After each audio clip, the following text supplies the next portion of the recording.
అందరికీ నమస్కారం. మనకి రాబో 3 రోజులు 27 తారీఖు నుంచి 29వ తారీఖు దాకా మరి వాతావరణ శాఖ వారు ఇచ్చిన ఇన్ఫర్మేషన్ ప్రకారం మంతా తుఫాన్ అనేది మనకి దాని ఎఫెక్ట్ మన ప్రకాశం జిల్లా మీద ఉండే అవకాశాలు చాలా ఎక్కువగా ఉన్నాయి. దాని గురించి మరి ప్రజలకు సూచనలు చేయడం అనగా మరి మా ఒంగోలు తాలూకా పిఎస్ పరిధిలో ఉన్నటువంటి తీర ప్రాంత గ్రామాలకి అందులో ఉన్న ఫిషర్మెన్ కమ్యూనిటీకి వాళ్ళకి చేపల వేటకి వెళ్ళకూడదని చెప్పి చెప్పడం జరిగింది. అదేవిధంగా ఎవరైనా వెళ్ళి ఉంటే వాళ్ళు వెనక్కి ఇమీడియట్ గా వచ్చేయాలని చెప్పి వాళ్ళకి ఇన్స్ట్రక్షన్స్ చేయడం జరిగింది. అదేవిధంగా ఈ తుఫానులో తీసుకోవాల్సిన జాగ్రత్తల గురించి కూడా ఒక ఆటోలో మైక్ పెట్టి మొత్తం ఒంగోలు టౌన్ లోను మరియు చుట్టుపక్కల ఉన్నటువంటి గ్రామాల్లోనూ ప్రచారం కూడా చేయటం జరిగింది. దీని తుఫానుకి పోలీస్ శాఖ తరఫున ప్రిపేర్నెస్ గురించి మా గౌరవ ఎస్పీ గారు ఇచ్చిన ఆదేశాల ప్రకారం మేమందరం రెడీగా ఉన్నాం.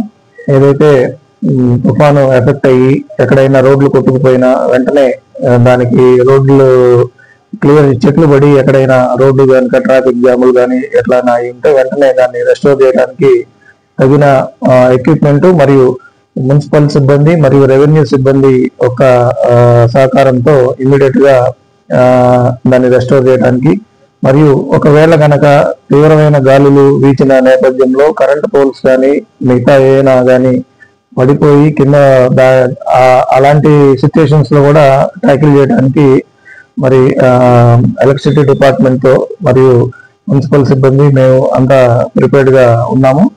దానికి సంబంధించిన ఎక్విప్మెంట్ కూడా రెయిన్ కోట్స్ కానివ్వండి, డ్రాగన్ లైట్స్ కానివ్వండి, మరి ఎలక్ట్రిక్ కట్టర్స్ ఉంటాయి, వుడ్ కట్టర్స్, అవి మరి రోప్స్ కానివ్వండి, ఇవన్నీ మేము సెక్యూర్ చేసుకోవడం జరిగింది. అదేవిధంగా పొరపాటున ఎక్కడైనా ఎవరైనా నీళ్ళలో పడిపోతే గజ ఈతగాళ్ళను కూడా మేము ప్రతి పోలీస్ స్టేషన్ కి ఒక 10 మందిని దగ్గర పెట్టుకోవడం జరుగుతుంది.